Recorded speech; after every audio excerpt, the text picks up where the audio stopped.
Baik, Assalamualaikum warahmatullahi wabarakatuh. Waalaikumsalam warahmatullahi wabarakatuh. Waalaikumsalam warahmatullahi wabarakatuh. Oke, jadi kuliah hari ini saya ingin membahas tentang aturan tata cara dan apa yang akan dicapai pada mata kuliah pemodelan. Jadi kalau lihat dari judulnya, model ya, itu adalah representasi ya. Jadi pada dasarnya memang kalau di Asmigo itu gambar itu bukan produk akhir. Gambar itu hanyalah sebagai medium, alat perantara. Yang ingin dicapai itu adalah bangunan yang terbangun, yang jadi. Ya. Jadi gambar, notasi, ukuran itu hanyalah alat yang digunakan untuk produknya nanti dibangun. Jadi arsitek itu tidak membuat gambar bagus, tapi menghasilkan bangunan yang digunakan.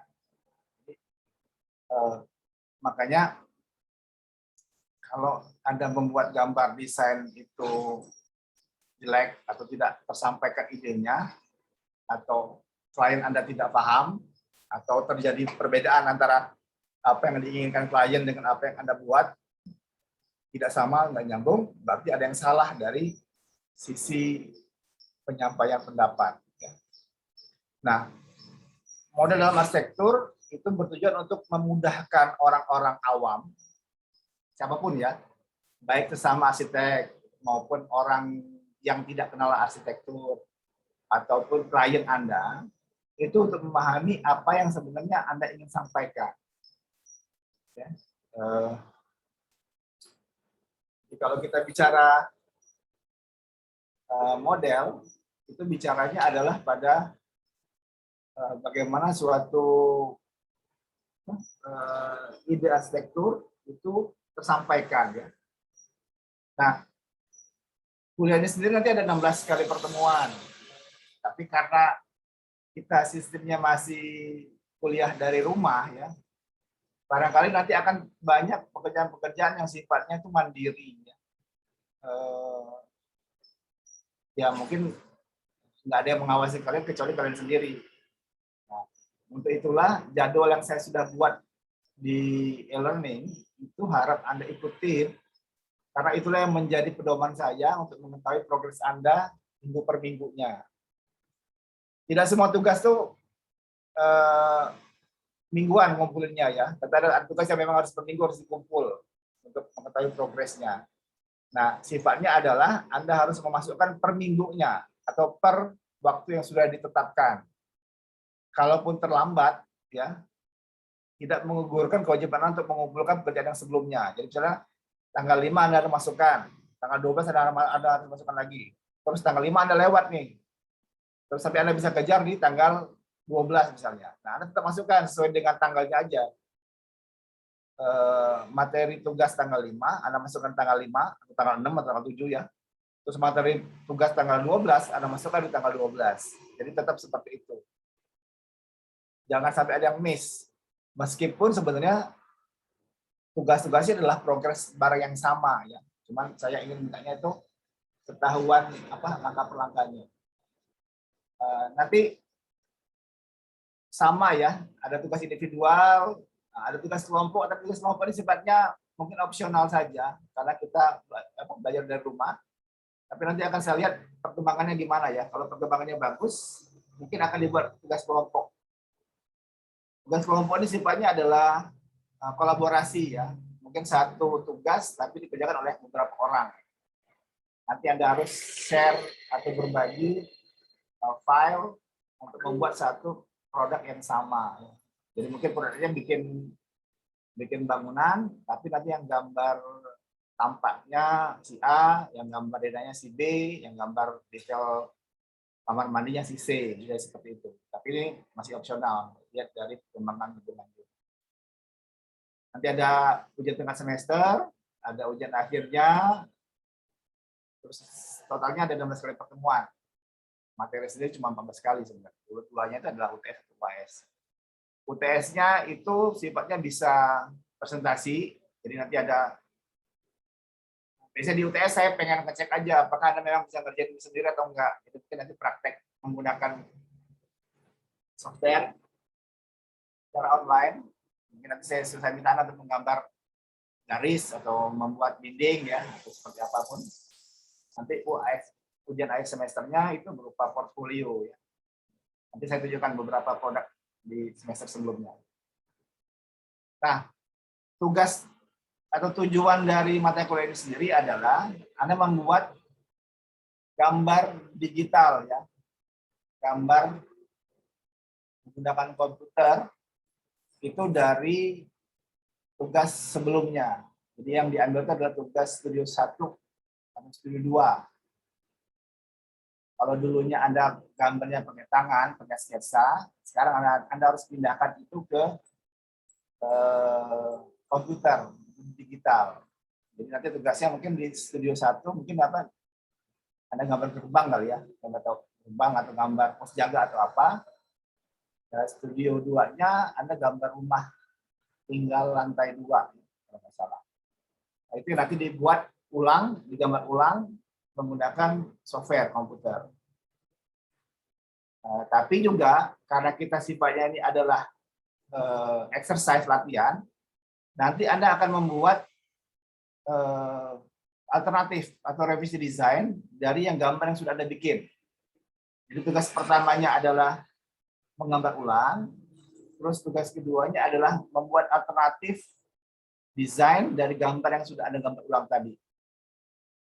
Kemudian membuat objek 3D-nya, terus rendering sama sistem cetaknya. Jadi itu tujuannya. Jadi di akhir kuliah nanti Anda mestinya sudah bisa bikin menggunakan komputer, membuat objek model arsitektur secara lengkap ya. Ini contoh produk semester sebelumnya ya.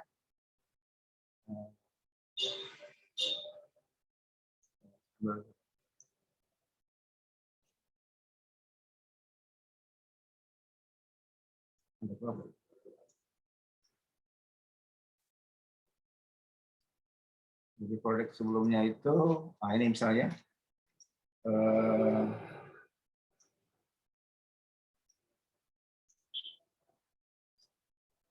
ini rumah tinggal, oh ini satu lantai malahan ya. Ini tugas yang sebelumnya, semester lalu ya. Jadi nanti produknya seperti ini, Anda buat gambar, ini sudah dengan tahap rendering. Jadi Anda tidak harus otomatis sudah bisa rendering. Tapi kalau Anda sudah bisa ya itu mempercepat ya, mempermudah. Oke. Ini nanti produknya berupa portfolio. Jadi kalau di pengumpulan produk akhir itu nanti jadi satu lembar X-banner yang semua tugasnya masuk ke situ ya.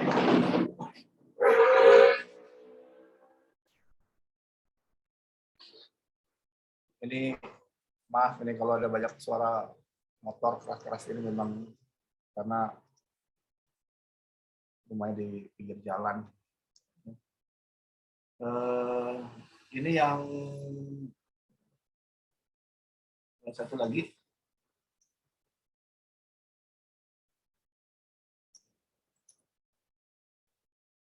Jadi ada alternatif, nanti ada modifikasi yang sifatnya minimalis, ya jadi nggak terlalu beda dengan rumah awalnya. Tapi nanti juga ada modifikasi yang sifatnya itu ekstrim atau total yang banyak.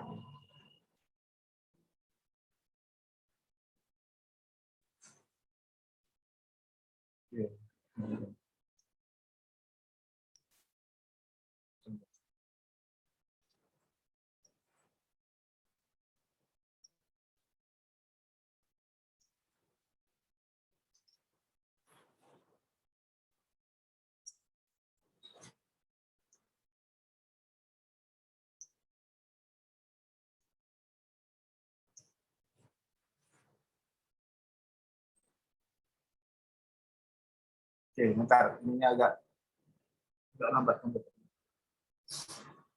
jadi intinya nanti hanya ada dua software utama yang akan kita gunakan. Satunya untuk AutoCAD, bisa versi apa saja, versi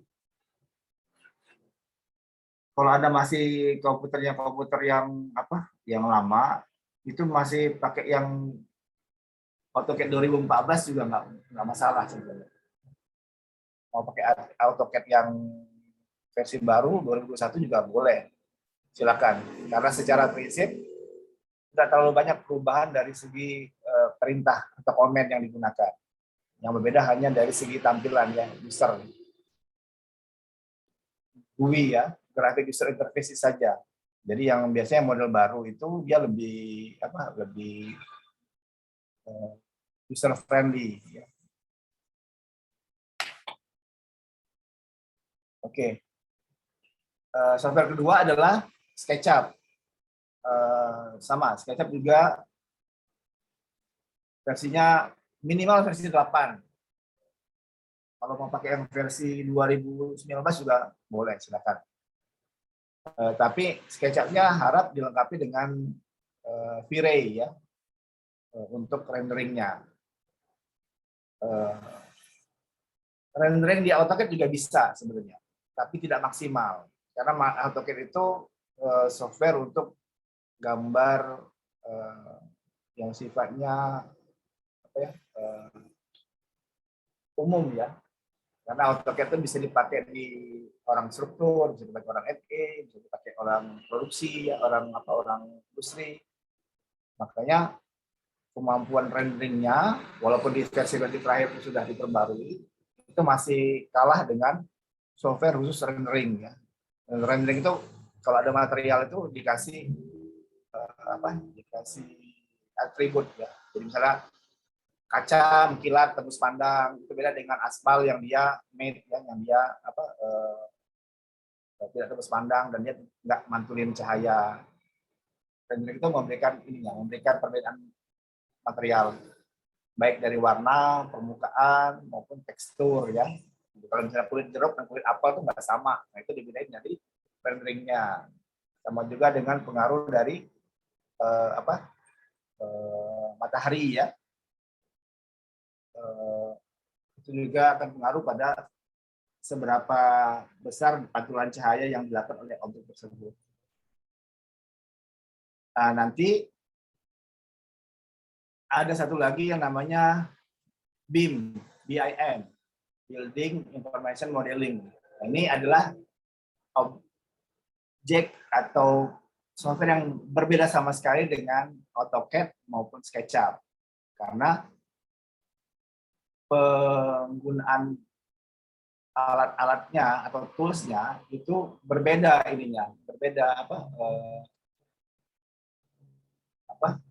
pemaknaannya terhadap CAD. Jadi CAD dengan BIM itu tidak sama, walaupun asal muasal BIM itu adalah dari CAD. Oke.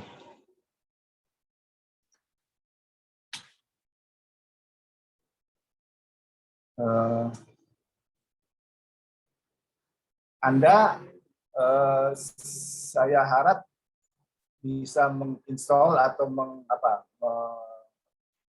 memasang software tadi minimal ya di komputer Anda. Jadi ada AutoCAD-nya, ada SketchUp-nya, ada BIM. BIM bisa terakhir.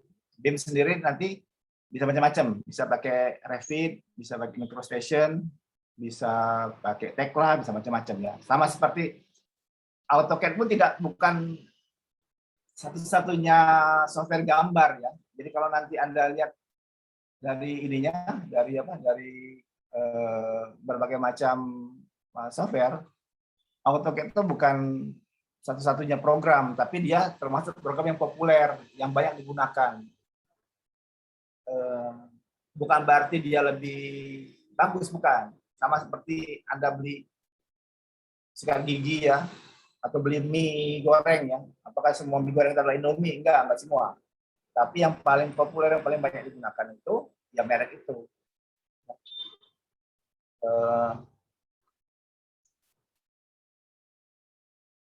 Oke. Jadi Anda gunakan dia untuk membuat atau untuk gambar-gambar yang nanti akan Anda gunakan untuk mengerjakan tugas. Tadi saya bilang nggak harus yang terakhir, ya, nggak harus terbaru ya. Kalau komputer lama bisa menggunakan program-program yang lama ya, yang cenderung lebih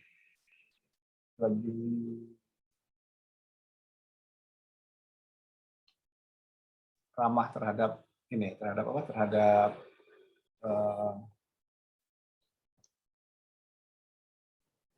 kantong. Oke. Gambar di arsitektur itu tidak harus gambar lengkap ya, tapi lihat dari kebutuhannya, lihat dari kepada siapa, untuk apa gambar itu dibuat. Sama seperti modeling ya. Jadi tidak semua gambar itu harus gambar lengkap, dengan alat potongan, terukur, tapi lihat dari tahapan dari desain itu sendiri. Jadi kalau Anda pahami bahwa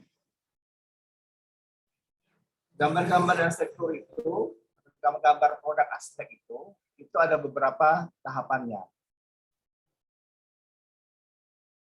Tahap pertama biasanya disebut gambar skematik, gambar prelim. Gambar skematik itu gambar coret-coret, gambar yang mungkin hanya arsiteknya sendiri yang ngerti ya. Jadi gambar itu hanya untuk menghasilkan ide, kira-kira mau bikin apa, mau bikin rumah yang kayak apa ya.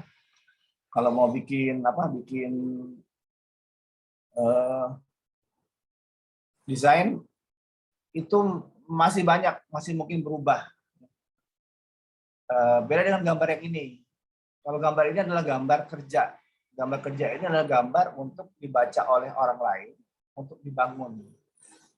Makanya harus ada ukurannya, harus jelas materialnya apa, harus jelas ketinggiannya apa, karena nanti orang itu akan membangun.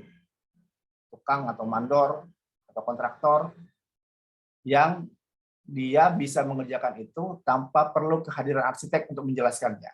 Gambar-gambar yang seperti ini adalah gambar-gambar yang sifatnya universal ya, yang sifatnya sudah baku. Jadi ada gambar ini bicara sama orang apa, arsitek Amerika, arsitek India, Belanda, dia paham. Oh ini gambar pintu. Pintunya ketebalannya berapa, materialnya apa, itu jelas ada ukurannya. Ini gambar kerja. Atau orang bisa pakai ini sebagai gambar untuk tender.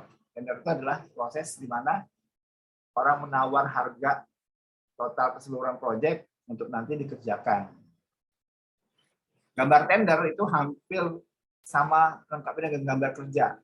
Karena untuk gambar tender orang harus bisa menilai atau memberikan harga terhadap pekerjaan yang diminta. Gambar pintu ini berapa? Dia akan hitung. Oh, kaca beningnya tebalnya 8 mili. 2 daun. Kayunya kayu apa? Tebalnya berapa? Ya.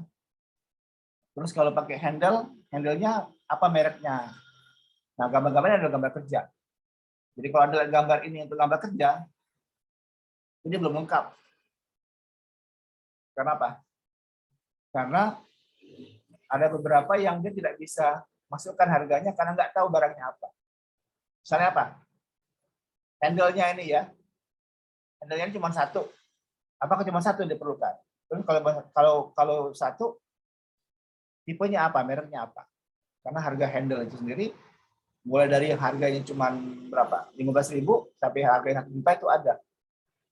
Di gambar ini perlu dilengkapi lagi dengan spesifikasinya yang menyatakan apa lebih detail apa ininya, apa barangnya. Gambar ini adalah gambar kerja. Gambar kerja bisa lebih messy, ya, lebih kotor ya. Kenapa? Karena harus ada ukuran-ukuran yang menandakan bahwa itu diperlukan untuk dibangun. Ada tulisan batu paling mana 300x600 ya.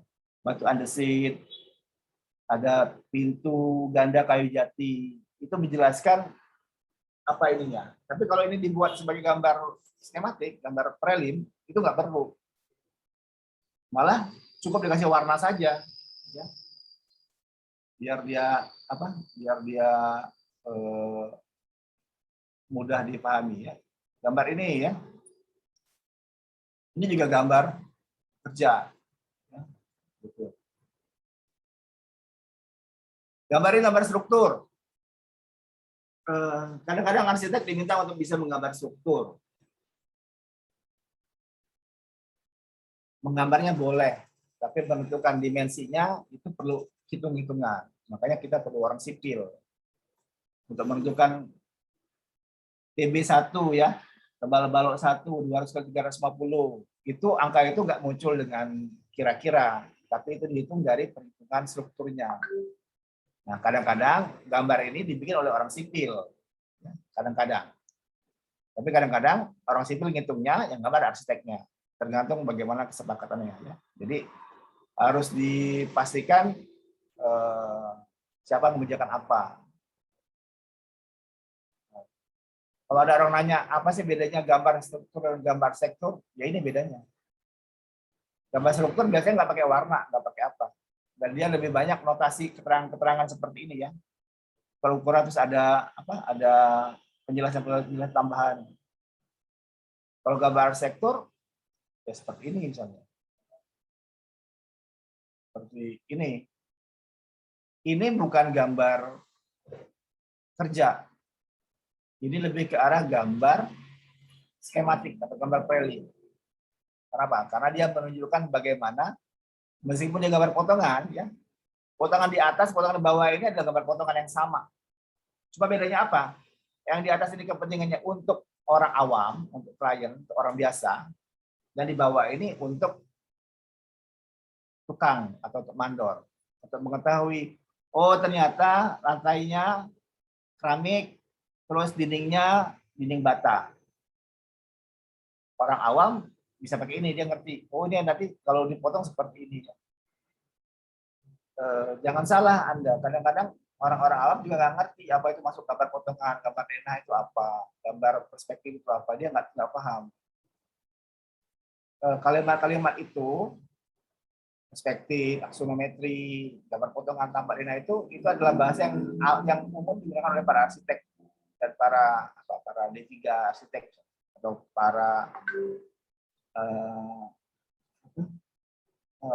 orang-orang teknik. Tapi orang-orang awam kadang-kadang nggak ngerti.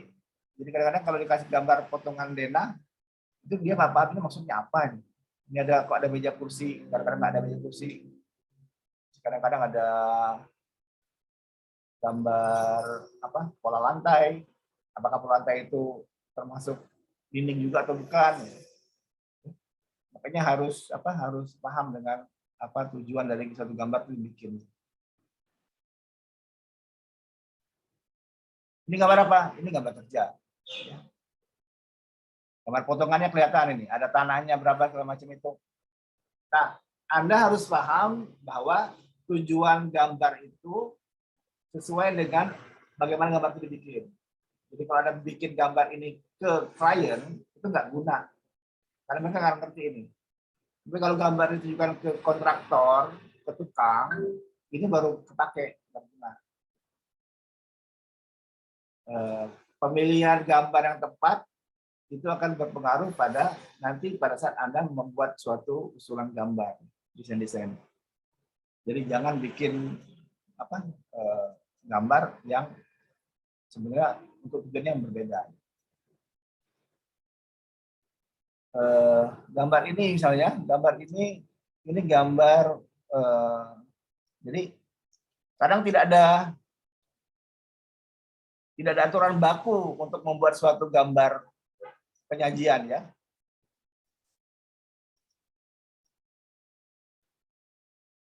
Gambar ini adalah gambar untuk bidding atau untuk pitching. Pitching itu seperti pengajuan usulan untuk proyek bisa dibangun atau nggak dibangun. Ini adalah gambar desain untuk ruang ruang basah ya, kamar mandi, toilet, dan wastafel. Gambar yang diajukan cukup denah, terus ada potongannya, terus ada perspektifnya atau 3D interiornya. Format seperti ini banyak digunakan untuk misalnya sayembara-sayembara.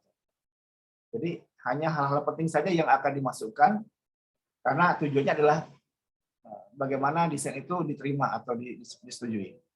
Jadi Anda nggak perlu bikin misalnya kelihatan fondasinya seperti apa ya di bawah ini atau bisa ketebalan keramiknya berapa, nggak perlu. Karena itu semua bisa diwakili oleh gambar 3D interiornya ini. Kalau orang nggak paham yang gambar ini, oh ini apa nih hitam ini? Oh ternyata ini ada bantalan keramik yang yang berada di atas tembok. Ada namanya lagi working drawing, gambar kerja. Ada namanya shop drawing, gambar kerja juga. Bedanya apa? Working drawing itu dikerjakan, shop drawing itu untuk belanja barang, belanja bahan. Nah, kalau Anda lihat nanti ini ada banyak-banyak item-itemnya. Gambar skematik, gambar preliminary, gambar design development, gambar kerja, gambar shop drawing, terus gambar apa tuh? As-built drawing. Gambar setelah bangunan selesai dibangun atau digunakan.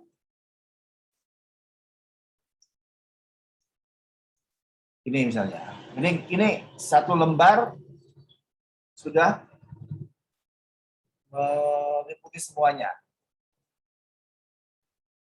Jadi kalau kita bicara gambar di arsitektur, modeling, itu nggak perlu lihat berapa banyak lembar kertasnya. Jadi banyak yang salah paham bahwa kalau makin tebal kertas gambarnya berarti makin hebat, makin bagus. Padahal isinya cuma selembar, isi cuma tampak. Lembar kedua potongan, lembar ketiga potongan lagi. Padahal lembar potongan itu bisa dijadikan 4 potongan jadi 1 lembar, cukup seperti itu. Gambar-gambar kita yang penting itu adalah dia informatif, itu yang pertama. Dia harus menjelaskan sesuatu yang penting, yang perlu. Dan dia nggak boleh ada istilahnya itu ketidakkonsistenan ya. Ini gambar rumah, dia menggambarkan pintunya, terus dia menggambarkan seplennya, terus menggambarkan beberapa titik untuk lampu dan air bersih air minum. Cukup.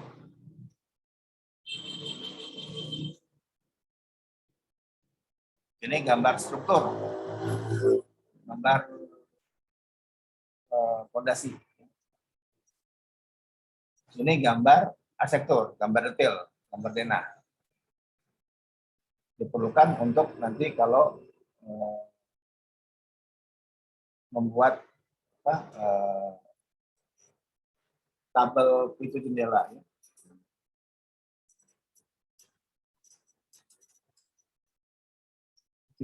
Ini saya akan bahas beberapa dulu dan biar kita gampang ininya ya.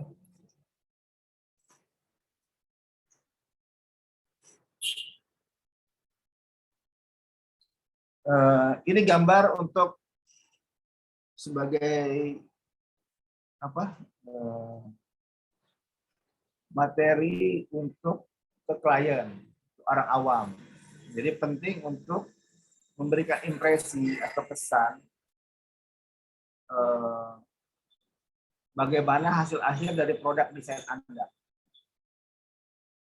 Kalau dulu agak sulit ya, karena semuanya by manual ya, dengan tangan. Jadi untuk buat gambar objek 3D, biasanya itu dilakukan pada paling akhir. Jadi kalau mau gambar perspektif atau gambar objek dari berbagai sudut berbeda itu baru bisa dilakukan setelah semua gambarnya jadi. Bedanya udah fix, tampaknya udah fix, baru jadi. Tapi kalau sekarang enggak, dengan kemudahan teknologi, itu Anda sudah bisa gambar 3D itu 3D di awal. Jadi bedanya bisa belum sama sekali belum tahu, tapi Anda sudah tahu kira-kira bentuknya adalah segitiga atau segi enamnya atau lingkaran. Anda sudah bisa bikin tampak dan 3D, 3 dimensi. Dan itu dimungkinkan dengan software yang beragam ini ya.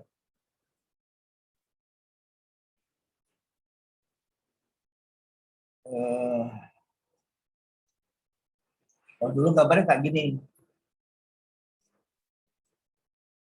Kalau gambar seperti ini, manual pakai tangan bisa, gampang. Gambar tapak depan, tapak samping. Tapi kalau ada diminta untuk langsung bikin objek seperti ini, sulit kalau masih manual. Makanya salah satu keuntungan gambar pakai software itu adalah kecepatan dia dalam membuat modifikasi gambar. Gambar ini bisa dilakukan dengan 1 hari atau modifikasinya bisa 2 hari. Dan sebuah gambar ini dari satu objek yang sama.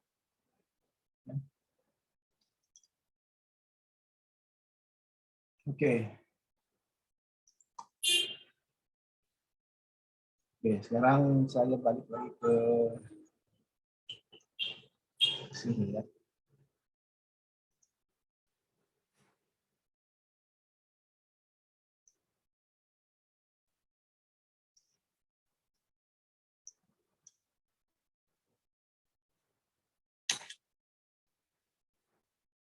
Oke.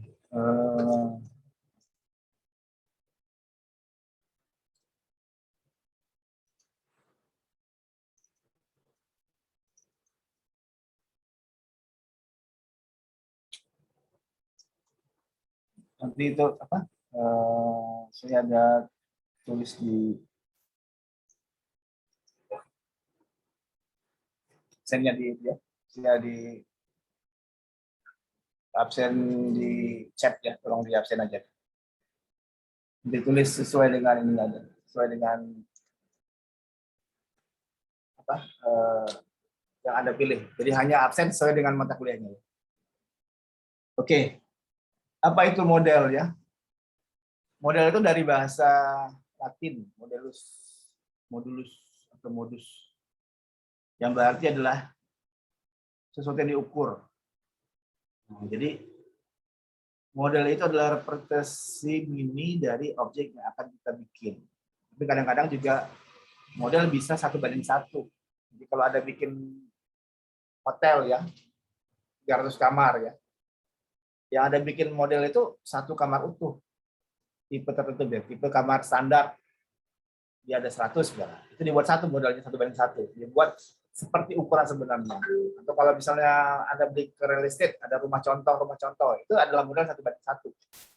Dibuat sama persis. Supaya apa? Supaya orang kalau mau beli, dia udah tahu, oh seperti ini rumahnya nantinya, gambarannya.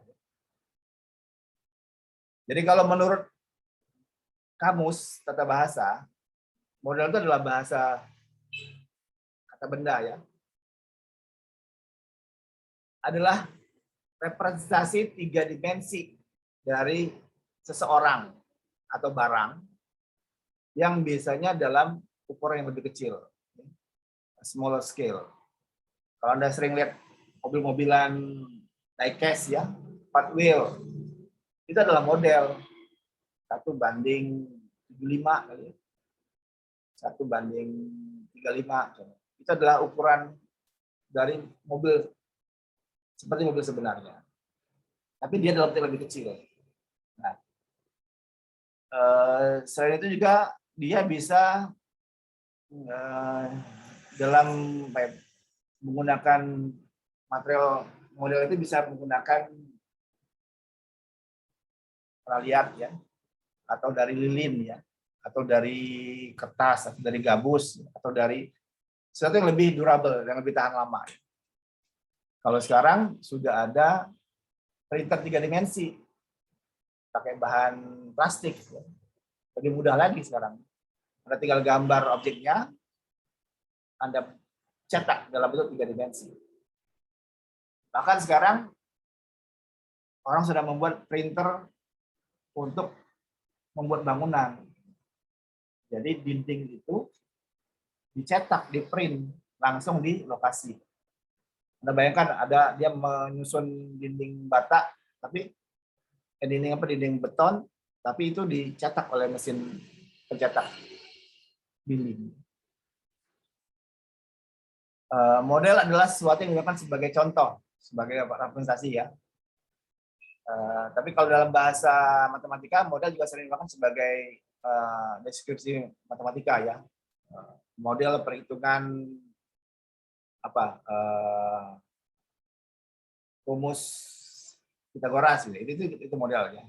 Atau bisa juga, jadi kalau ada macam-macam ya.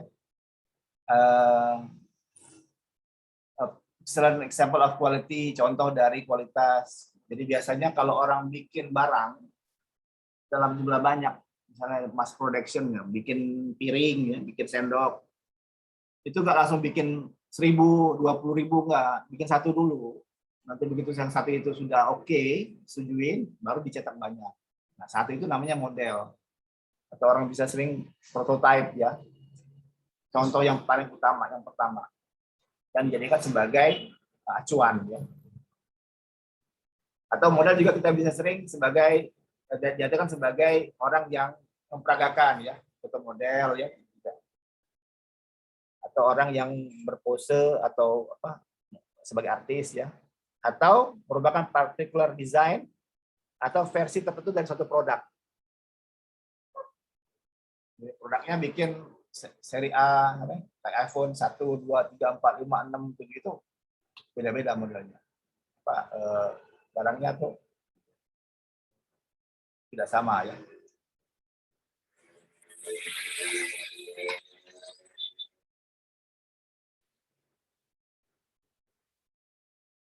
Nah, dalam arsitektur model digunakan untuk meningkatkan efisiensi dan estetika pada desain. Jadi beberapa arsitek itu malah desainnya nggak dari dengan alat potongan. Ada yang mulai dari maket. Si Ranggehri itu mulai dari maket. Zaha Hadid kadang-kadang mulai dari maket. Jadi dia nggak gambar dulu, dia main-main dulu di model. Dia bentuk, dianggap sebagai patung ya, berubah-ubah, dia ganti-ganti. Kemudian setelah final, baru dia bikin gambarnya.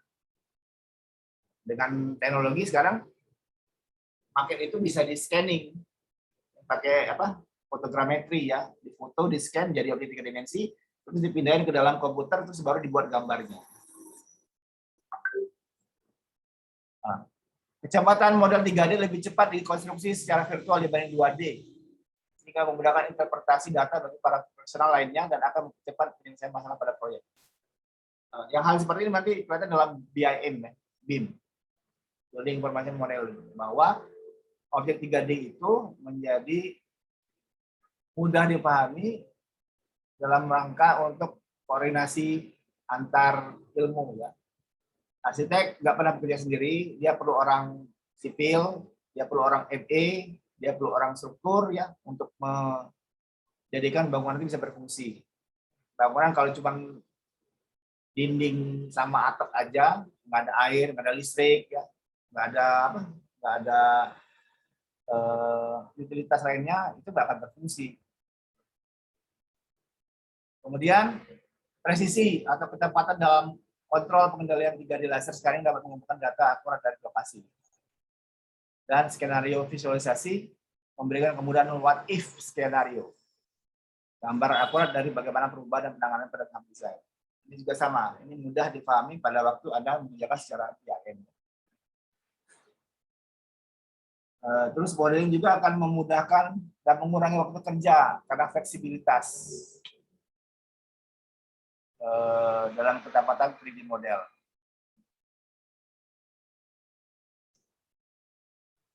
Oke.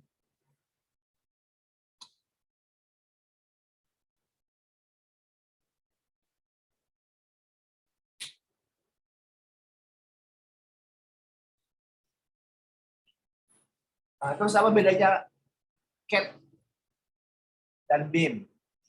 CADD, Computer Aided Design Drafting. Computer Aided Drawing Drafting, kadang-kadang Drafting and Design. Dan Building Information Modeling. Jadi kalau di AutoCAD atau di SketchUp yang basisnya adalah objek,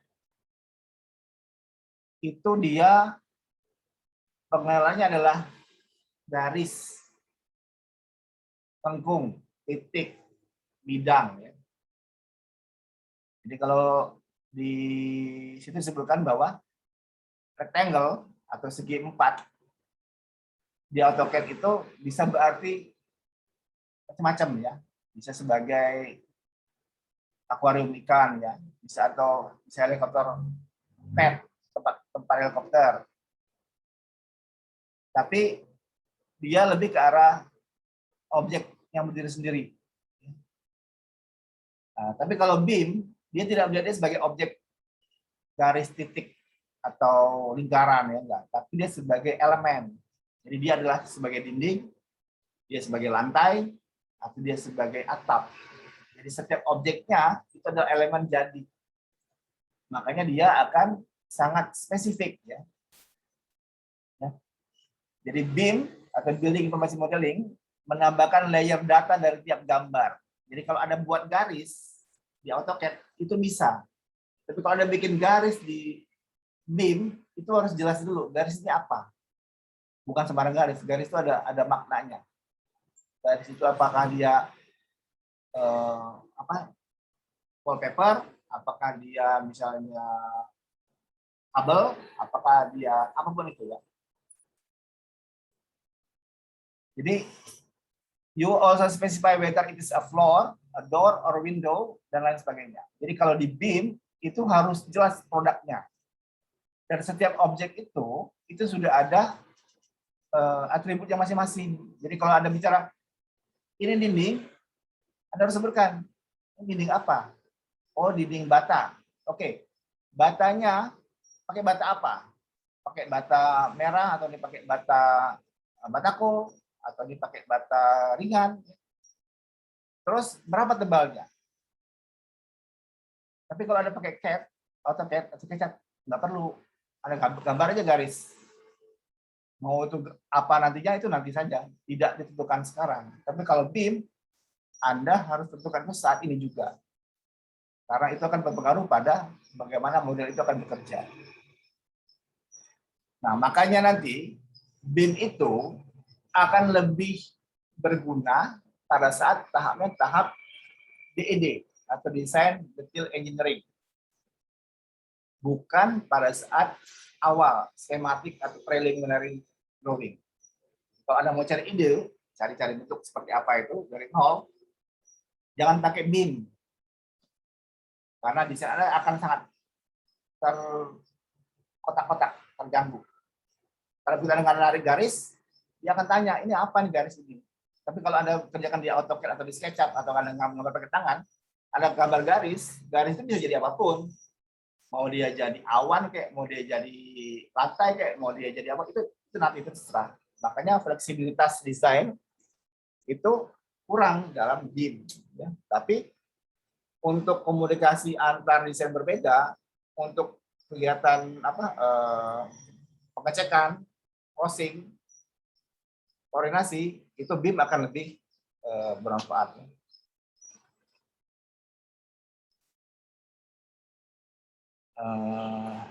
Dan BIM juga nggak bicara cuma gambar, dia bicara nanti kita bahas. Dia akan bicara mulai dari saat sebelum bangunan dibuat sampai dengan maintenance-nya atau perawatannya.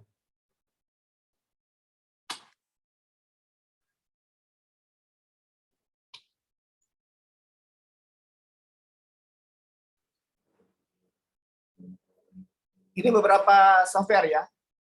Jadi tidak terbatas hanya pada ini. Jadi Anda boleh belajar semuanya, tapi sebaiknya Anda harus mahir di salah satu. Jadi yang namanya software gambar itu banyak. Ini ada MicroStation. MicroStation ini buatan Bentley ya. MicroStation ini sama seperti Revit. Jadi dia sebenarnya bisa untuk BIM. Jadi bisa untuk building information modeling.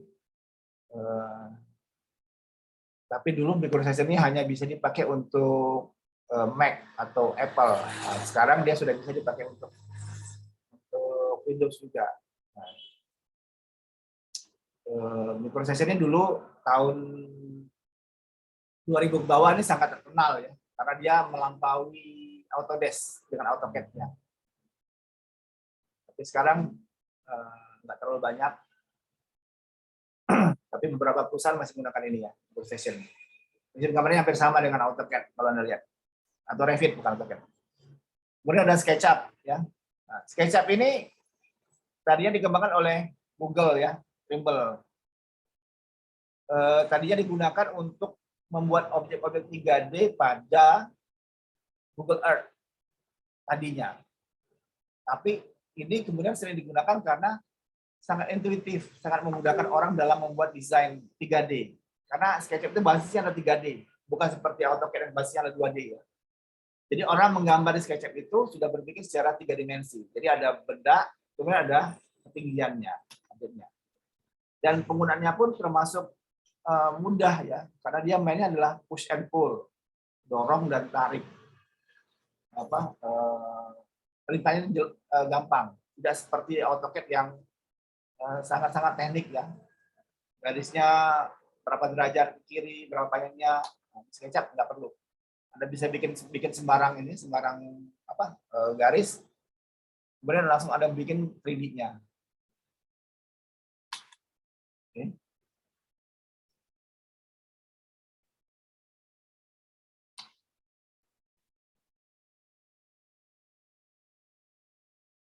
Kemudian ada Revit. Revit ini dari Autodesk. Jadi Autodesk itu bikin AutoCAD. Revit ini ada banyak. Ada Revit arsitektur, ada Revit struktur, ada Revit MEP. Tapi prinsipnya sama. Dia adalah BIM ya. Kalau kita lebih banyak pakai Revit arsitektur. Karena perintah-perintahnya adalah bikin dinding, bikin lantai, bikin atap ya. Bikin jendela, pintu. Nah, kalau Revit struktur dia bikin fondasi, bikin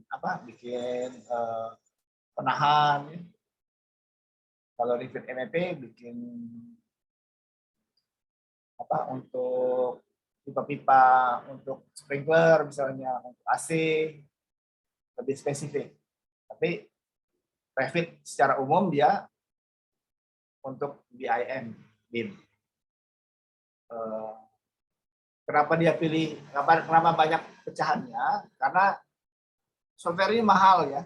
Kalau kita bicara dari sisi biaya, software arsitektur itu mahal-mahal. AutoCAD itu, kalau Anda nggak pakai bajakan, itu harganya sudah 20 juta satu softwarenya. Bayangkan, 20 juta untuk satu software. Dan sekarang mereka sudah menggunakan tuh sistemnya bayar per bulan. Di bulanannya itu kalau dihitung bisa sekitar 50.000 per hari penggunaannya. Harga penggunaan software itu. Makanya hanya perusahaan-perusahaan besar saja yang bisa punya lisensi untuk menggunakan software-software ini. Nah, beberapa software ini menggunakan versi gratisan untuk bidang pendidikan. Jadi Anda nggak perlu pakai bajakan. Anda bisa pakai yang resmi, hanya perlu mendaftar sebagai student saja. Jadi kalau Anda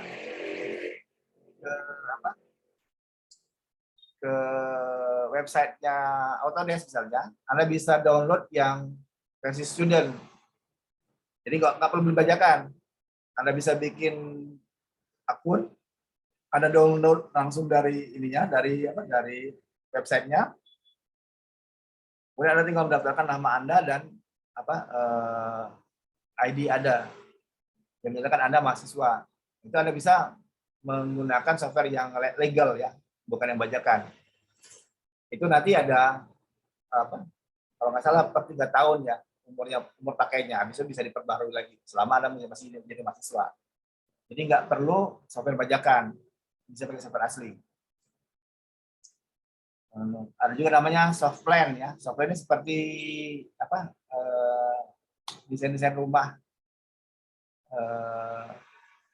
yang udah jadi ini. Jadi soft plan itu nggak bisa untuk bangunan lain, cuma untuk rumah tinggal. Dia sifatnya lebih apa ya? Lebih mudah karena sudah punya beberapa model yang kita bisa pakai ulang-ulang. Jadi kayak semacam ada apa? Ada library ya, ada perpustakaan bentuk. Jadi kalau mau model bentuknya Victorian, modelnya bentuk apa? Bentuk yang lain, tinggal comot aja, copy paste. Itu ada Autodesk Revit sama tadi seperti Revit tadi, ada sektor segala macam. Ada Vectorworks arsitektur, ini yang untuk yang lebih apa ya? Yang lebih rumit ya. Dan dia pakai parametrik. Parametrik itu seperti menggunakan software dengan memasukkan beberapa parameter yang enggak apa? Yang enggak manual. Jadi secara otomatis dia berubah kalau salah satu parameternya dirubah. Si apa? Zaha pakai ini, pakai Vectorworks biasanya. Makanya bentuk bangunan suka ajaib-ajaib itu karena yang mengerjakan itu adalah software. Itu ada AutoCAD, arsitektur yang sering digunakan, yang sering kita pakai karena sama ya, sebenarnya dia bukan paling bagus, tapi dia paling populer karena banyak orang pakai. Jadi kalau kita belajar ini itu mudah digunakan karena orang lain juga pakai. Kalau yang lain itu lebih ke arah apa ya? Karena sedikit, jadi yang pakai juga terlalu banyak. Atau kalau pakai hanya untuk khusus saja ya. Pada Punch software, sama tadi kayak si apa, software tadi ya, dia menggunakan apa,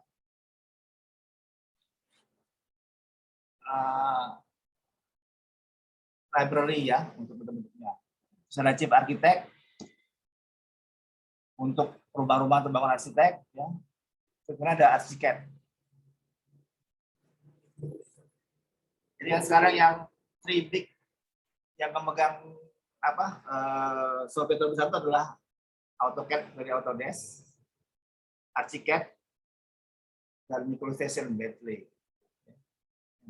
untuk apa software arsitek. Dan tiga-tiga itu sekarang sudah beralih atau sudah meningkat ke BIM ya, BIM.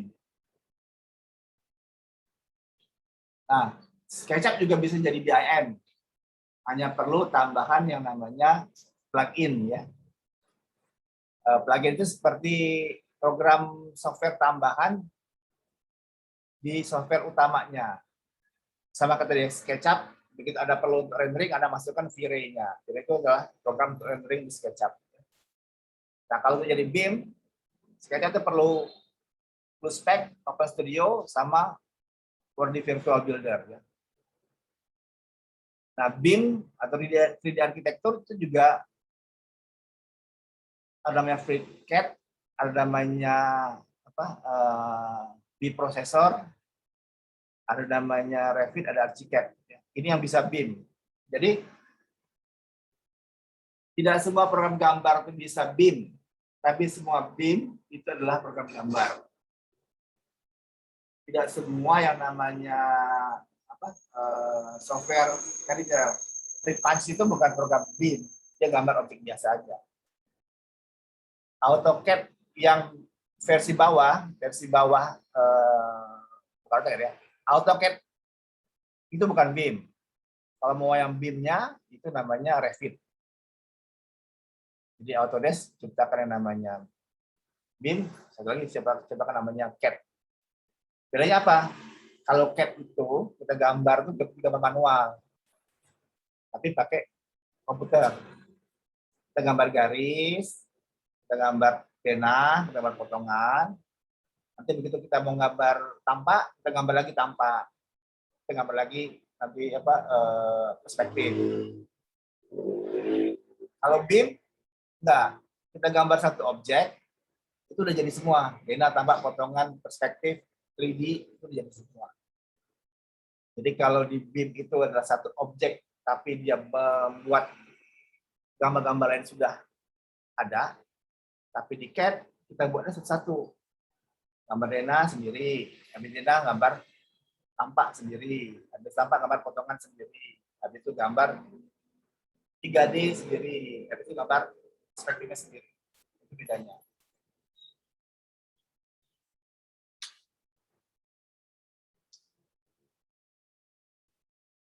Oke. Sampai sini ada yang mau ditanyakan nggak? Silakan kalau mau tanya.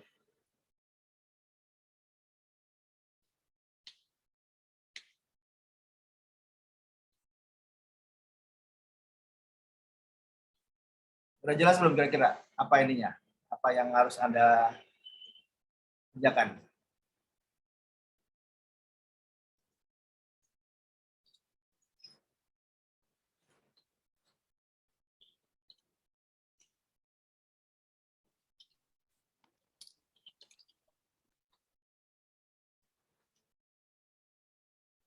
Ya, oke.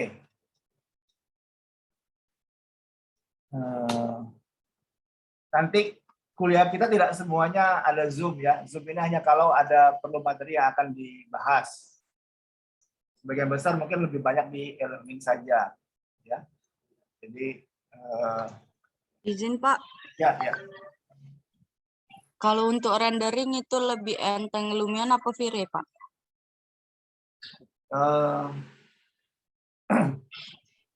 Kalau bicara enteng itu sebenarnya lihat dari ininya, lihat dari kemampuan komputernya ya. Kalau Lumion itu Anda bisa bikin animasi. Jadi sambil bikin rendering yang statik ya, yang diam, still imaging, bisa juga bikin untuk animasi. Kalau V-Ray, sebenarnya kalau lebih enteng mana, lebih enteng V-Ray. Tapi lihat V-Ray-nya versi berapa ya. Nah, kalau dia kebutuhannya untuk animasi, itu Anda bisa pakai Lumion. Tapi kalau nggak perlu, itu sebenarnya V-Ray udah cukup untuk keperluan gambar-gambar image ya, still ya, yang diam. Tapi kalau untuk bergerak, animasinya masih menang Lumion. Terima kasih Pak. Tapi itu semua tergantung dari hardware Anda ya, alat Anda komputernya sekuat apa sih? Karena makin tinggi versi softwarenya, makin besar memori yang akan digunakan. Lumion bisa 16 giga kali RAM-nya untuk bisa optimum ya. Oh, Revit tadi itu hanya bisa di Windows yang 8 giga minimum. Ininya apa? Speknya. Kalau dia 4 giga itu terlalu sering crash, dikit-dikit freeze, dikit-dikit booting, dikit-dikit mati ya. Bayangkan kalau ada lagi gambar atau komputernya hang, sangat nggak mendukung.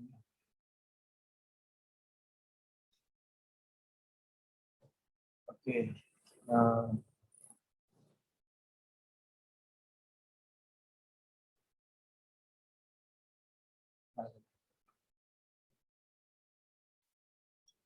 Oke.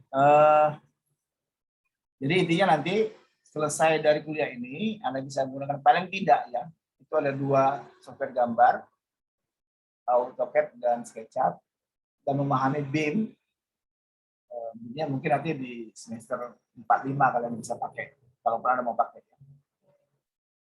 Kemudian juga memahami bahwa kadang-kadang untuk suatu presentasi digital itu perlu di touch up atau di finishing di bantuan software lain.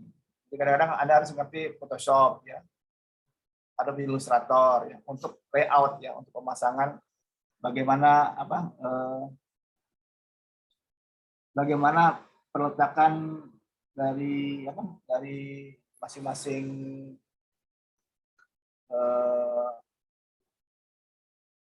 gambar-gambar yang ada ya. Seperti karena menghasilkan gambar ini mungkin di V-Ray, tapi membuat dia jadi satu lembar gambar, menggabungkan dia, Anda perlu software lain, Anda perlu Photoshop, atau Anda perlu Corel Draw, ya, Anda perlu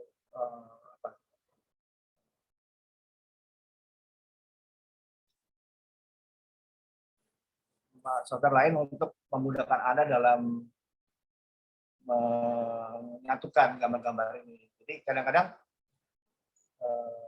misalnya kalau di V-Ray itu kalau kalau di objek AutoCAD misalnya, Anda mau merender pohon, Anda masukkan pohon di situ ya. Anda render, hasilnya mungkin nggak bagus. Kenapa? Karena pohonnya mestinya cukup diambil dari Photoshop aja. Ada gambar kosongan aja, gambar langit, gambar kota, atau gambar lingkungan sekitarnya itu ada modifikasi di Photoshop. Itu akan lebih bagus. Gambar orang-orangnya ya. Beberapa objek bisa dibikin lebih komikal ya, nggak terlalu realistis misalnya. Untuk kepentingan tertentu, itu bisa aja. Nah itu kemampuan untuk tambah teks, ya, mengatur layout itu nggak bisa dilakukan di software V-Ray atau AutoCAD atau lainnya. Ada butuh pengetahuan untuk software lain dalam kajian. Nah, tapi karena kita sifatnya lebih ke arah modeling ini yang utama adalah Anda bisa menggunakan tadi. Oke, sebelumnya saya tanya ini ada yang udah bisa atau udah kenal dengan AutoCAD atau SketchUp? Yang udah pernah pakai? Saya sudah Pak AutoCAD Pak. Siapa? Saya Pak dulu udah. Oh, apa dulunya AutoCAD Pak? aja Pak. Hah? Dulunya belajar mana? Saya itu Pak waktu SMA les sama Pak Irfan di Pilipindo. Oh, oke. Dulu ngapain itu les? Apa tujuannya? Les waktu itu. Ya, Isi waktu kosong pas libur Pak waktu itu. Oke. Jadi apa itu yang les? AutoCAD atau SketchUp? AutoCAD Pak. AutoCAD. Oke. Yang lain? Ada Pak. Apa? Bisa. Apa dulu dia belajarnya waktu SMA juga? SMK Pak. SMK. Apa intinya? Autodesk apa? AutoCAD juga? AutoCAD sama SketchUp. Iya. Oke. Sebenarnya ya nggak masalah Anda mulainya kapan, Anda bisanya kapan. Mau Anda baru mulai sekarang atau mau Anda sudah bisa sebelumnya. Penggunaan software itu sebenarnya lebih ke arah seberapa sering Anda pakai. Ya. Karena ini berlaku sama ya, Allah bisa karena biasa ya. Jadi semakin sering Anda gunakan alat itu, semakin Anda mahir. Karena semakin Anda kenal perintah-perintahnya. Dalam AutoCAD, dalam SketchUp, itu yang penting itu adalah seberapa mudah Anda menggunakan perintah-perintah untuk melakukan modifikasi yang Anda inginkan. Ya. Jadi kalau Anda baru belajar sekarang itu nggak masalah. Yang penting seberapa intens Anda untuk mempelajari itu. Semakin ya kayak naik sepeda aja. Semakin sering Anda belajar naik sepeda, semakin mahir. Kalau tadinya bisa bisa jalannya roda 2, sekarang Anda bisa angkat ban. Habis itu bisa angkat ban dan lepas tangan. Habis itu bisa jalan lepas tangan sambil lompat rintangan. Itu semua kalau Anda sering pakai. Kalau Anda jarang pakai, Anda tahu lama pun ya nggak ada gunanya. Dan AutoCAD itu atau AutoCAD, semua software itu makin lama makin berkembang ya, dan dia banyak menggunakan shortcut baru atau jalur cepat yang baru, sehingga lebih memudahkan untuk kita menggunakan software tersebut. Makanya saya adalah sky is the limit ya. Jadi langit yang jadi batasannya. Semakin sering Anda berlatih, semakin mahir Anda menggunakannya. Yang untuk yang sudah pernah, ya tinggal dilatih aja. Yang belum, itu harus segera pelajari. Ada banyak sebenarnya materi-materi untuk belajar mandiri ya. Apalagi kalau sekarang ada internet ya, ada YouTube, itu banyak sekali materi-materinya yang Anda bisa ikuti ya. Beberapa saya sudah masukkan di e-learning itu. Kalau Anda belajar e-learningnya, itu bisa lompat aja ngambil materi yang paling bawah juga nggak apa-apa. Karena intinya adalah tujuan dari mata kuliah ini adalah Anda mahir menggunakan AutoCAD dan SketchUp, baik dalam segi untuk penyajian ide desain maupun dalam penyajian untuk gambar kerja nantinya. Dan nanti ada dicetak juga, terus ada di penyajian untuk format presentasi ya. Nah,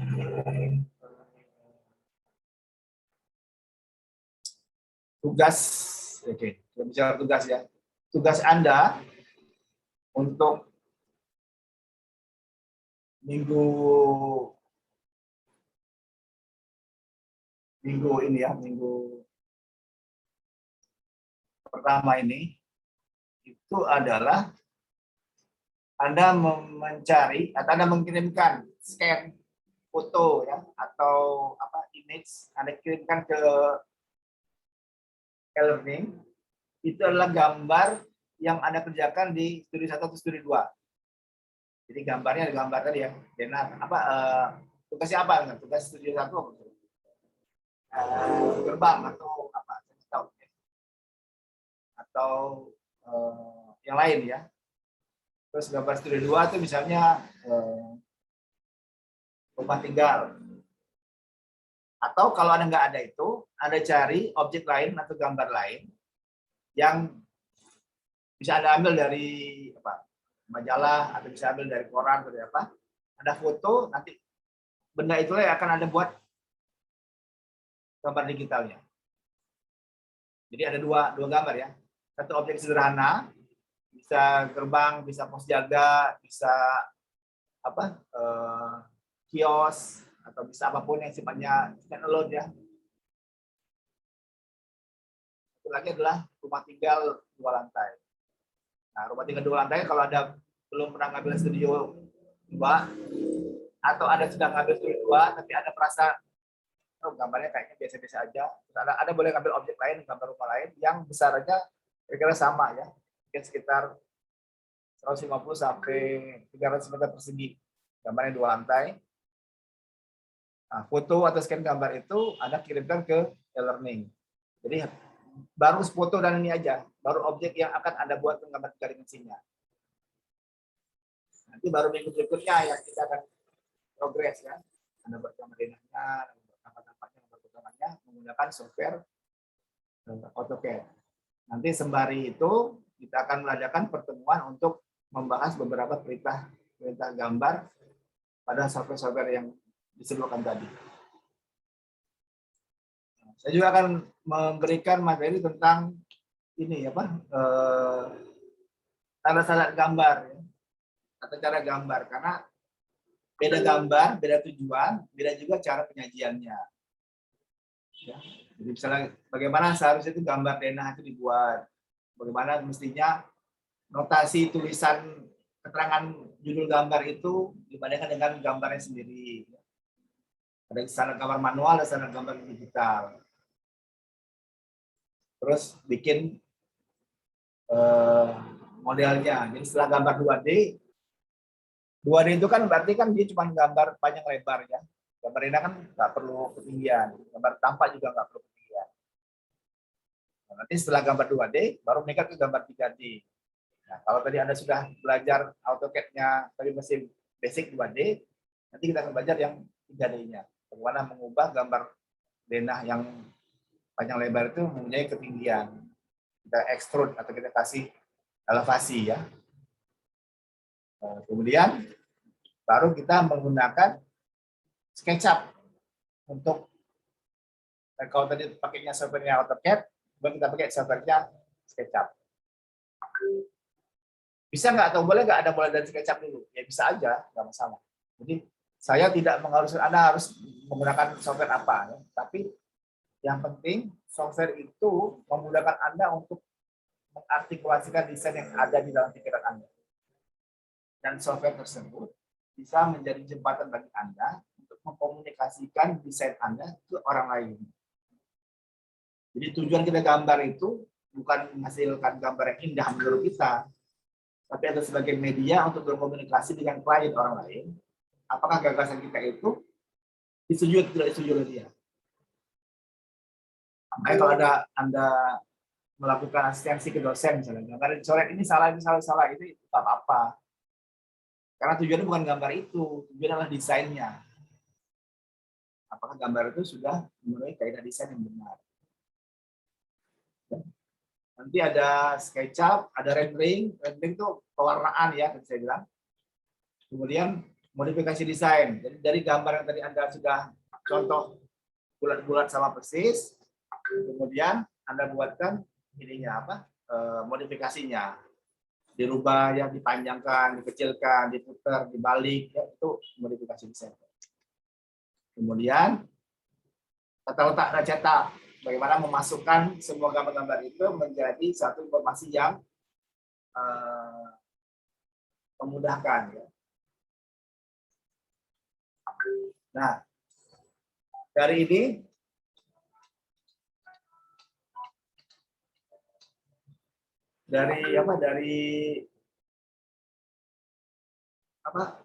pertemuan itu ada beberapa yang Anda harus masukkan tugasnya.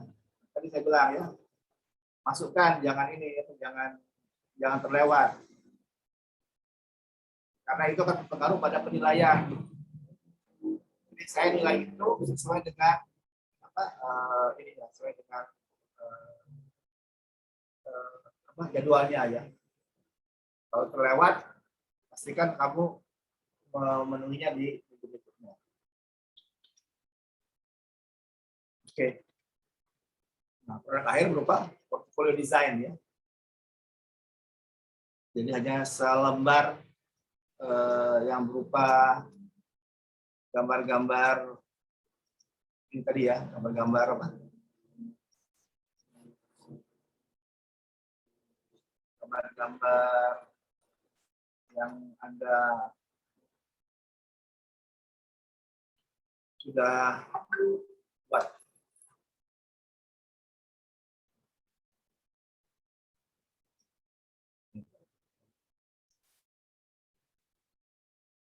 Jadi cuma ini aja. Nah, pastikan ininya bangunannya jangan terlalu besar ya. Soalnya modifikasi jadi sulit. Cukup rumah tinggal aja.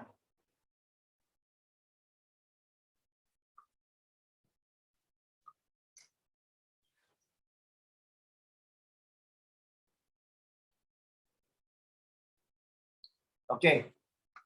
Sampai sini ada pertanyaan? Silakan kalau ada pertanyaan. Nah, untuk tugasnya itu kan foto atau di scan itu, maksudnya foto atau scan gimana Pak itunya tugasnya? Ya, gambarnya itu, gambar yang mau Anda buat gambar digitalnya itu, Anda kirimkan dalam bentuk file JPEG atau PDF. Kalau gambarnya sendiri sudah digital ya nggak perlu. Tapi kalau misalnya kemarin Anda kerjain tugasnya kan pakai manual tuh, pakai gambar tangan kan, nah itu di foto aja. Anda kirim, Anda masukkan ke e-learning. Nanti gambar itulah atau objek itulah yang akan Anda buat sebagai gambar digitalnya. Apa maksudnya?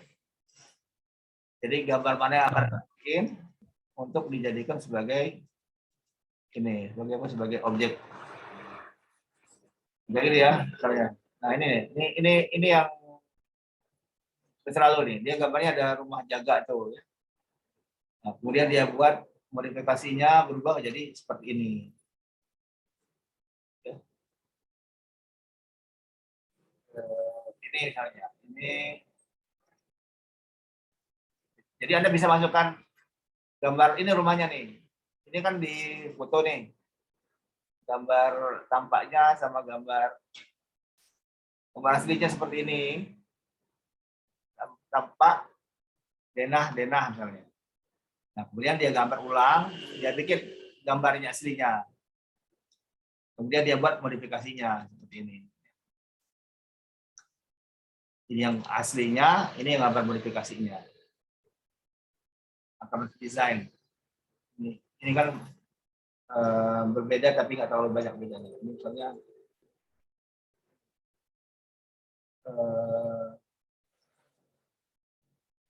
ini Pak.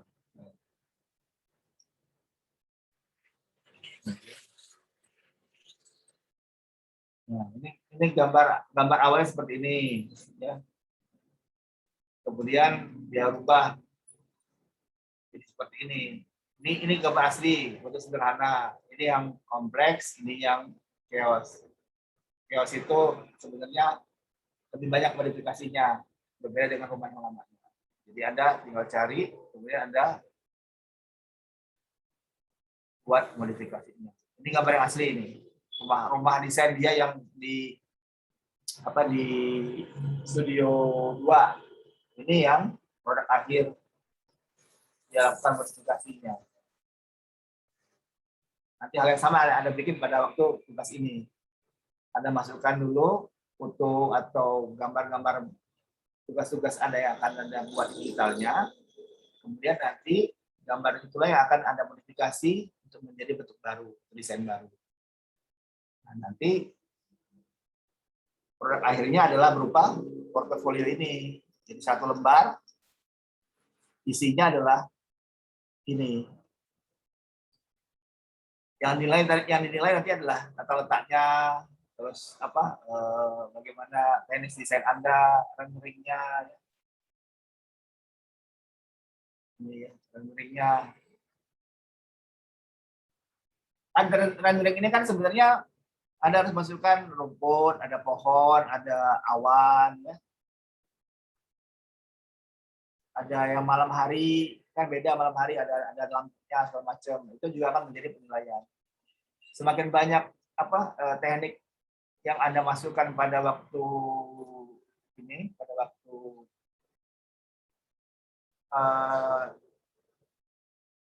portofolio akhir, ya semakin tinggi nilainya. Nah, kalau dari ini misalnya desain awal ini kan dia kan nggak pakai rendering nih. Ini nggak pakai, ini kan objek ini diambil langsung dari gambar SketchUp, tapi latar belakangnya diambil dari Photoshop.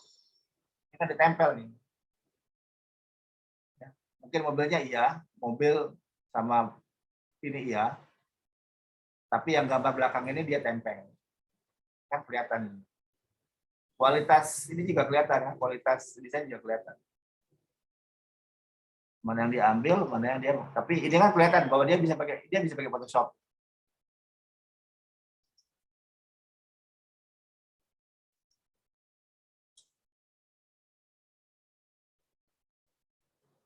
Oke.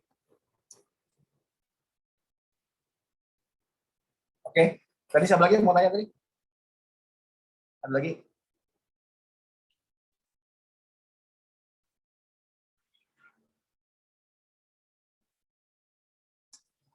Oke.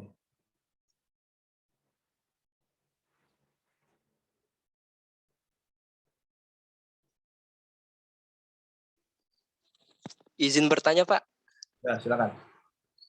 Ini untuk tugasnya tuh, Pak, di gambar denah sampai ini, Pak, ya, apa gambar denahnya be sama tampaknya be, Pak? Apa galanya, Pak, di gambar itu? Yang digambar itu kan kalau model itu kan jadi objek 3D-nya. Jadi nanti ada Iya, Pak. ada denah, Anda tetap perlu denah. Karena kalau denah kan Anda kan bisa bikin gambar ruang dalamnya. Gambar objek 3D-nya kan juga denah dan tampak. Potongan itu kan bisa diambil dari kalau ada sudah bikin objek 3D kan tinggal dipotong. Nanti kalau di AutoCAD kan atau di SketchUp kan ada slides kan, tinggal dipotong aja. Jadi kalau potong kan bisa nggak perlu lagi dibuat karena otomatis jadi kalau Anda sudah bikin 3D-nya. Nah, tapi bisa ada tambahkan nanti. Kalau untuk interiornya berarti Anda bisa bikin ruang dalamnya, perlu gambar dalam. Jadi kita perlu bikin modeling 3D untuk satu objek yang tadinya nggak ada. Tujuannya adalah bikin modeling dari objek yang belum pernah ada. Jadi bukan desain yang penting, tapi perwujudan untuk membuat dia menjadi 3D. Paham nggak kira-kira? Jadi kalau Anda ada denah atau objek apapun itu, nah itu harus Anda bisa buat dalam bentuk representasi 3D.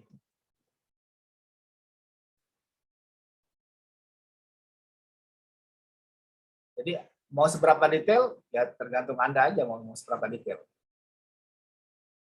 Nah, Anda bisa bikin misalnya dindingnya bisa pakai ornamen ya, bisa pakai ukiran.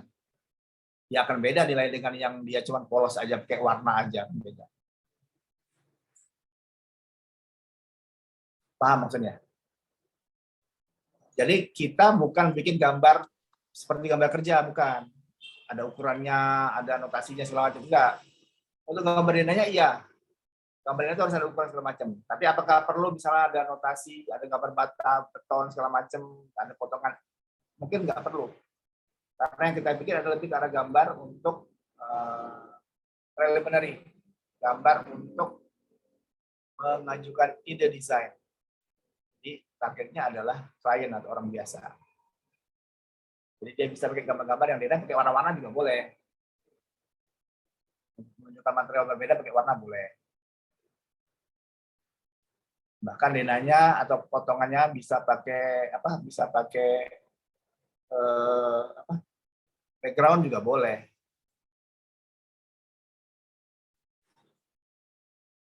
Atau denahnya Anda bikin dalam bentuk perspektif 3 dimensi juga boleh. Karena tujuannya untuk membuat modeling dari objek yang nantinya akan digunakan untuk orang-orang awam.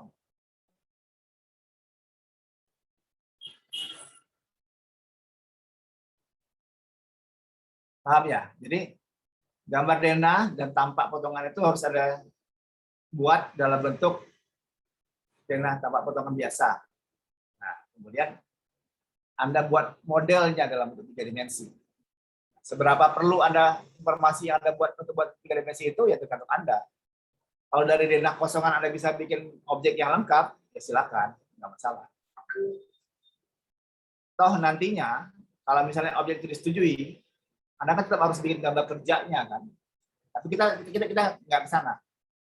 Kita lebih ke arah bagaimana Anda melakukan modifikasi atau pembuatan objek dari yang benda yang tadinya nggak ada, muncul objek 3 dimensinya, terus Anda bermain-main dengan itu sehingga menghasilkan desain baru. Jadi Anda menggunakan tools, alat software ini sebagai proses untuk mendesain, bukan sebagai produk akhir. Jadi Anda menggunakan komputer itu sebagai pensil pada saat Anda membuat sketsa. Nah, seberapa luasnya atau seberapa mahirnya itu tergantung dari interaksi Anda dengan software. Jadi kalau saya bilang, oke, gambar ini, tolong buatkan ininya, buatkan 3D-nya. Itu Anda bisa dengan mudah buat. Nggak nunggu sampai, Pak, kan saya belum jadi, Pak, ruangan dalamnya, ini tampaknya belum tahu. Nggak perlu, kita nggak ke sana. Bisa aja Anda langsung buat gambar 3 dimensi itu tanpa denah, tanpa potongan dulu, bisa aja. Sama seperti tadi ya, si Frank Gehry, dia bikinnya bukan dari gambar, dia bikin dari maket. Udah jadi maketnya, baru dia jadiin gambarnya. Setelah maketnya selesai, maketnya disetujui, orangnya suka, baru dia buat gambarnya. Karena gambar yang dibuat itu adalah untuk dibangun. Nah sekarang, yang Anda kerjakan adalah untuk mencari produk desain Jadi apa yang ada di kepala Anda, itulah yang Anda buat ke dalam gambar digitalnya. Istilahnya itu, apa yang ada di pikiran Anda, itulah yang ada di gambar Anda. Semua yang bisa dipikirkan, itu bisa digambar. Semua yang bisa digambar, itu bisa dibangun. Itu intinya. Nah, sekarang Anda langsung lompat. Langsung bisa dibangun. Dan langsung bisa dibangun itu dikomunikasikan dengan orang yang orang awam yang akan meng-approve atau menyetujuinya atau tidak menyetujuinya. Jadi tujuannya ke arah situ. Malah kalau bilang ini bisa nggak dirubah, diganti pintunya dijadiin di belakang, terus tampaknya diputer, bagian belakangnya jadi depan, bagian depan jadi samping, bagian samping jadi belakang. Itu dengan mudah bisa dilakukan dengan cepat. Dan proses itu terjadi otomatis di kepala, tapi dengan mudah juga dilakukan diterjemahkan ke dalam gambar digital.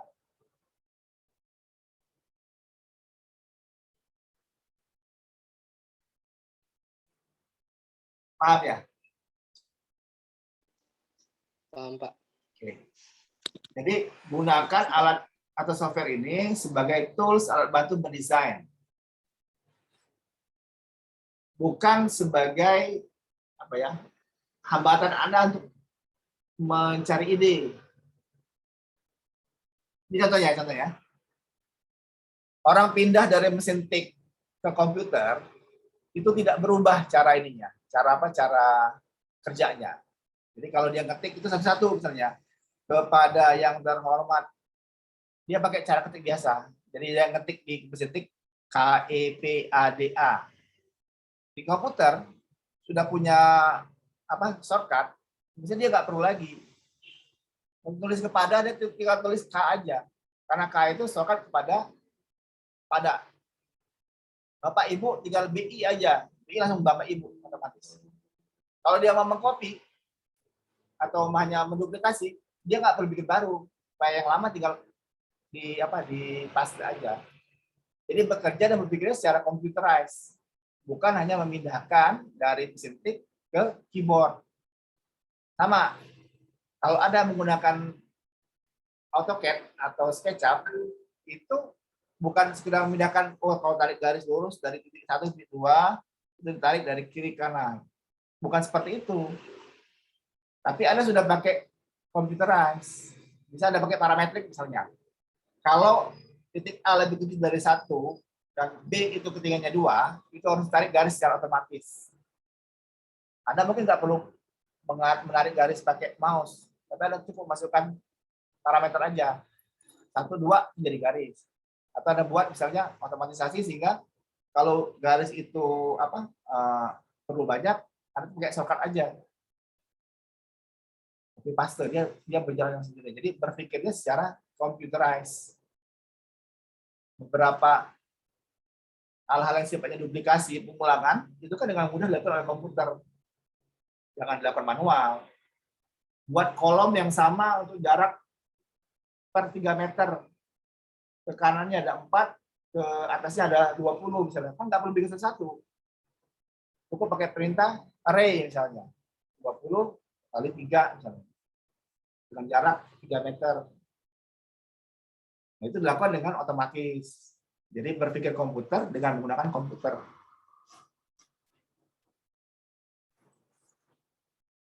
Oke ya.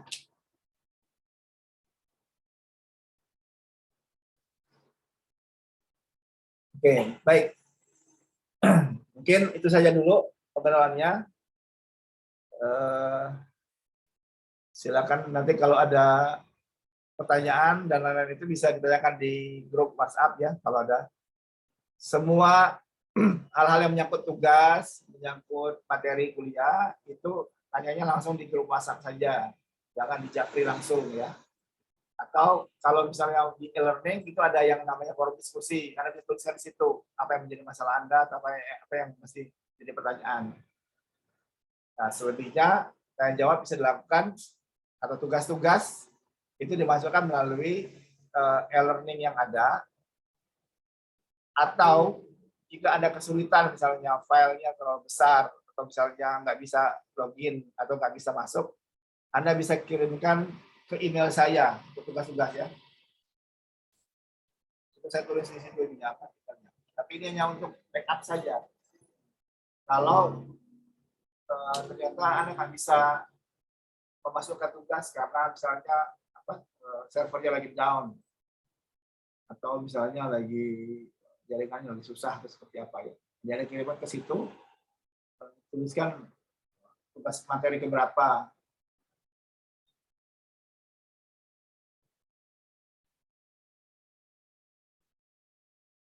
Oke, ini ada berapa? Ada 15 orang.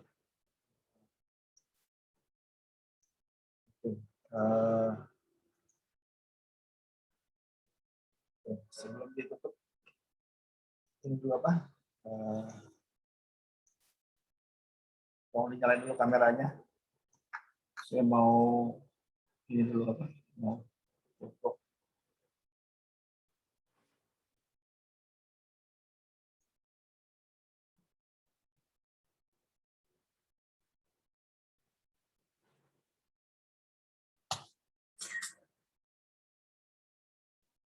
Apa itu? Tuan Prima Putra.